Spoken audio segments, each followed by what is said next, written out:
my idea was to see whether I could adapt certain concepts of psychology, as I had learned it in Vienna, to problems of marketing. We had developed in this Viennese Forschungsstelle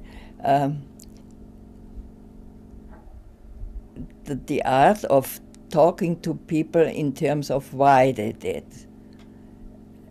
Not what they did, also what they did, but why they did. And we had developed a way of interviewing, which it later became and still is called qualitative research. And I was interested in dressing up this qualitative research with some more psychological insights or even instruments. And so I developed ways of getting after images. Images in people's minds? In people's mind about products. It occurred to me that it isn't enough to ask people why. It's a good idea to get the total environment of a notion about a product or a brand. And this I called image, using a term that already existed, but imago was also the title of Freud's papers, and so I thought image was a good way. And so I did a great deal of image research, which became then part of motivation research. And the other instrument I was very proud of having developed for marketing purposes was the whole notion of figure drawing.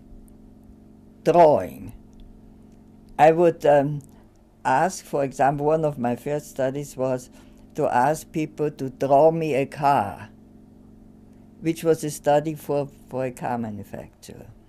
And it was amazing what you would find out from the drawings in terms of what was emphasized, what was left out, and relate this to the interview, to the way the people had talked. When you did things like getting them to draw cars, and they told you something that they wouldn't tell you normally. They couldn't, they weren't aware of. It isn't that they were reluctant. It was merely that they weren't aware of it. Unconscious? Unconscious. Not very interested in that. Maybe not even aware of it, but unconscious is a very highbrow term. I would prefer to say unaware. But it was still hidden. Hidden it was. So what were you beginning to see when you saw those pictures? I was beginning to see what people really see in a car, what a car means to them, and what really eventually might focus their attention when they buy it, and what would really matter to them. And it would be sometimes amazing thing that they would never simply tell you, because they would be a little ridiculous sometimes.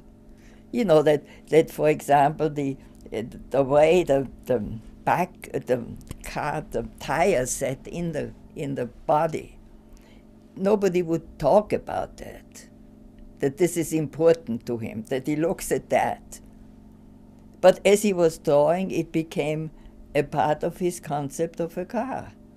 And the other thing I used a great deal was to draw me a figure of a user, or to draw me a figure of you and tell me a story about it. And he would project into the story what really was important to him.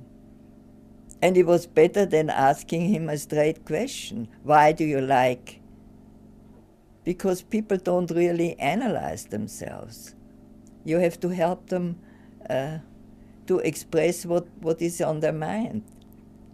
So these ideas of adapting drawing, which was really a psychological test instrument, onto marketing problems, was motivation. How new was that in America? Nobody had done it. Nobody had done it. I remember the first time when I presented my car drawings to a group of car salesmen. They didn't believe it, that this is possible. Now the new Mustang hardtop. Right after the war, a car was supposed to be a dream thing, the mistress for the young man, the thing that would really make him happy. Today, I don't think you could sell a car with this concept. People would want to know what characteristics does the mistress have, or what specific thing do you offer me? The Mustang convertible offers turn indicators recessed in the hood. A sport shift that's both automatic and manual. Power front disc brakes. Plus great standard features like bucket seats, thick wall-to-wall carpeting. Ride Ford's new wave with Mustang.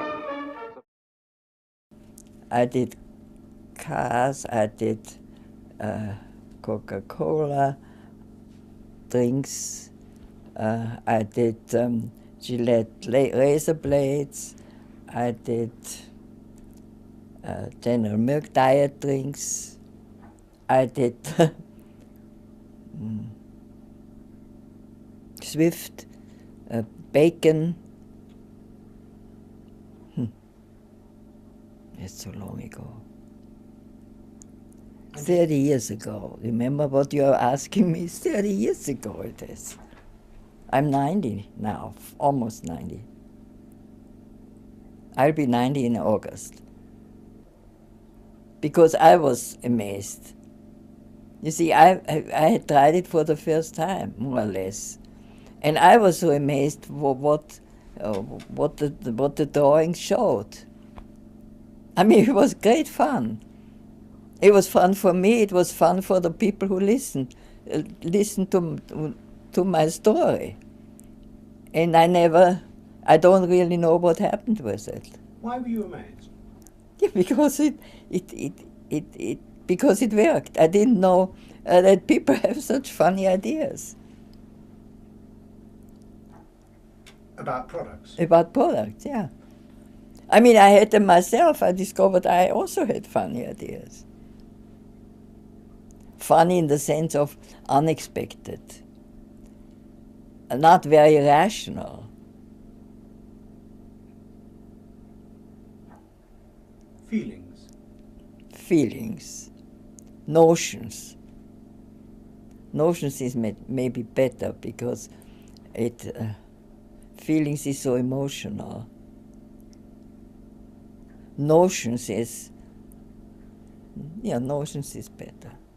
Like, even if my English is limited, notions is the correct. You had notions. Did you knew that yourself? Sure. About banal things like products. Yeah. You have them too. The young lady too. And what are these notions? That's right. I don't know. You have. I'm sure you have notions about this room, about this house, about the way she lives, she being me.